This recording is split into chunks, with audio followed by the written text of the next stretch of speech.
Hi, welcome. I'm Tim with Tim Dunham Realty. Do you love history? Of course you do. How would you like to live in a house that was built just after the signing of the Declaration of Independence?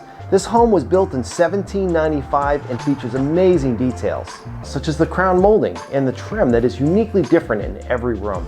But it has some amazing updates too, such as this kitchen with granite countertops. And unlike 1795, it has clean running water inside. Let's talk toilets. There's actually 6 total toilets in this house. There's 2.5 bathrooms in the main house with another 2.5 bathrooms on the other side. There's so many details about this 1.3 acre property, but enjoy the rest of this video, and if you'd like to take a tour at your own pace, visit the 720 interactive tour at the website below or give me a call. Again, my name is Tim with Tim Dunham Realty. I look forward to hearing from you.